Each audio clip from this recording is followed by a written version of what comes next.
Good evening, guys. Welcome to Sean and Sugan's Mocha Jokes.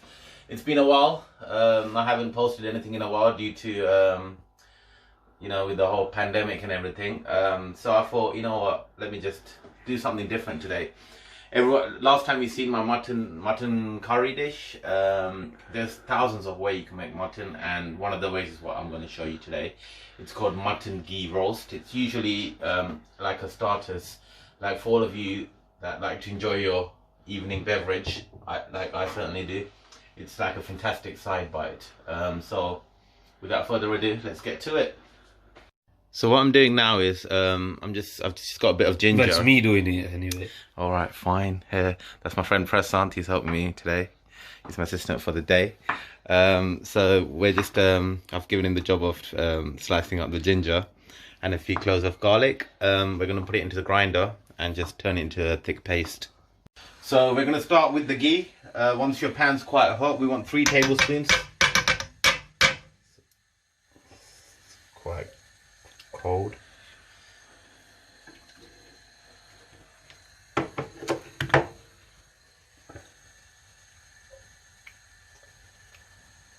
Did you wash your hands, champ? Of course I did, mate. Good. It's COVID out there, you know what I'm saying? Okay, goodbye. Right, so this is basically the base that's going to give it that ghee taste. Oh, it's a Friday.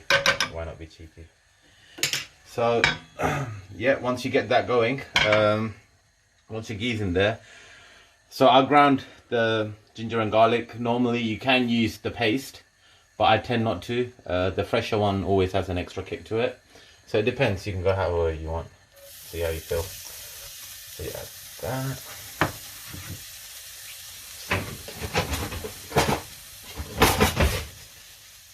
And then just a bit of good old turmeric. Not too much, just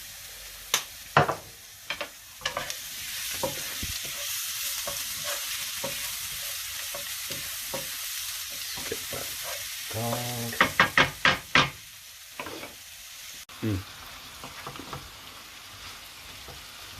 Right, so you drop the mutton in. The thing with mutton is it's quite a thick meat, so it needs a bit of time to boil. And you always put the salt at the start, because salt's not running anywhere, and the longer you leave it, it will absorb into the meat. Once you get that going, just for it to boil, let's give it some, not too much, just a tiny bit of water that's already hot from the kettle. That should do the trick. And you just let that boil for about 3 to 4 whistles. It's not a pressure cooker, but you know. Right, so while that's cooking, I've taken the lid off because I want the water to evaporate. I've put a little bit too much water because mutton has its own water content and it comes out when it's hot. So we want that to evaporate. You don't turn that off? No, it's alright. Oh, okay. Sure they can hear. While that's cooking, I've got 5, 6 setamula, how we call it in Tamil. It's dead chili, basically. Dried chili, sorry, my bad. You just want to heat that up, just dry. You just want to heat it up on a pan, on a hot pan for a bit, on its own. You just want to warm it up, basically. And once that's heated up, we're going to heat up a few other spices. Right, so once you've heated it in the pan, I've added to the grinder. I've just added 3 cloves of garlic and everything else that we heated up in the pan. Just add a bit of lime juice. And once you get that going, just a tiny bit of water, because we want to get like a pasty mix once it's grinded. And once it's grinded, you should see something like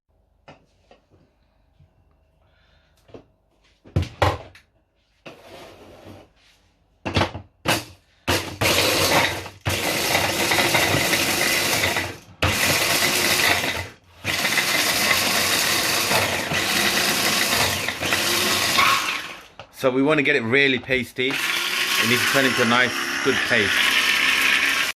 So guys, once the mutton's cooked, it's tender, take the broth out. Take all that mutton juice out. We'll need it for later. Okay.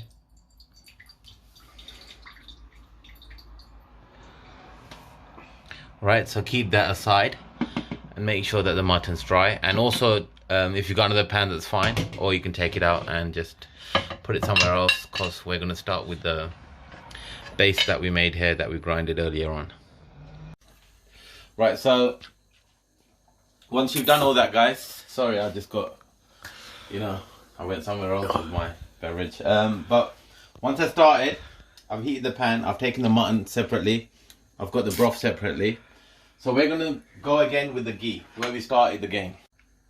2 spoons of ghee, because it is a ghee roast after all. Right, let's melt that.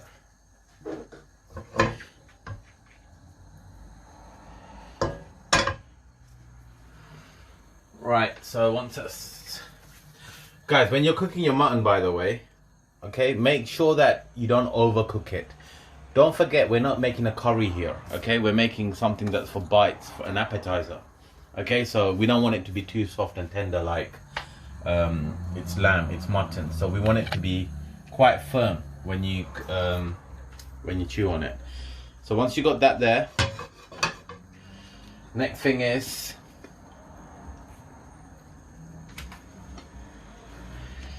what we grinded earlier on. We're gonna add that mixer in there.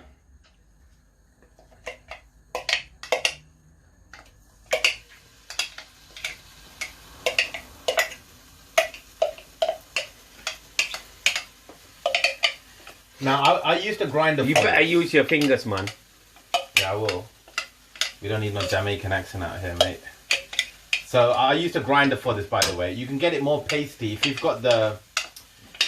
the manual one that they use. The Ummi or whatever. It'll be better. That's called Ummi.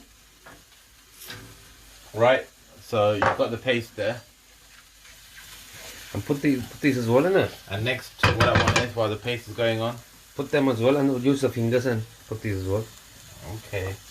So my friend here doesn't like to waste food, which is fair enough. Of course.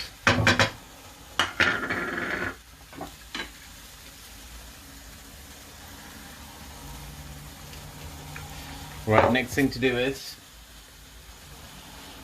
we want 2 tablespoons, so generous spoons, of yogurt or curd or whatever you call it. This is good at kind of binding with the... This is what we use this as like a base to bind. It will bind this to the mutton. It will make it stick. Right? So while that's going on, just heat it up a bit. And now, this is why we saved the mutton broth earlier. That juice that you got from the mutton that was cooking. Add it. It's very important because that's got all the flavor from that mutton. Okay, and now you see like a nice pasty little mix.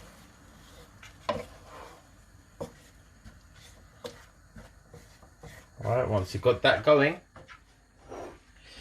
so you taste your mutton, and if you feel that it doesn't have enough salt, add salt. But I added plenty of salt earlier and I think it's sufficient, so I won't be adding salt to the mixer. But if you feel that you need salt, you can add salt into this mix.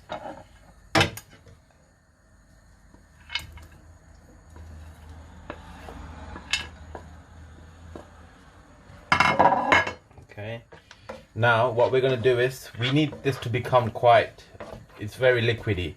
So we want to heat it for about, I'd say about 5-10 minutes on medium flame, till all the water evaporates and you get kind of a devil kind of dry dish. So I'll show you what it looks like in 10 minutes. Guys, if you realize that there's too much water in there, make sure that you completely turn the medium into a high flame. I've got a very big flame going on because we don't want to overcook the meat. What I want to do now is evaporate all that water so that it looks less like a curry and more like a devil. So put it on high flame, and if you put it on high flame, make sure that you're constantly moving it about or stirring it. If not, it's going to burn the bottom, right? So there's one more step. I'll show you once we get all this water out of the way.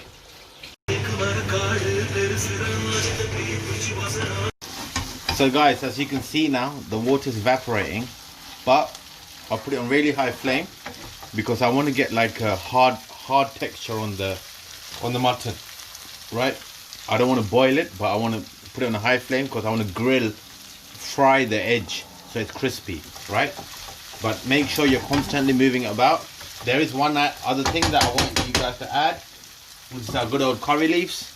It gives a very good feeling at the end. Very good. It's a punchy taste at the end.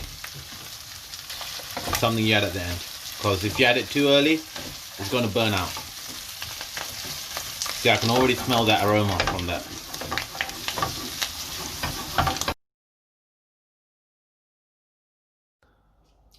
So finally we've got there in the end.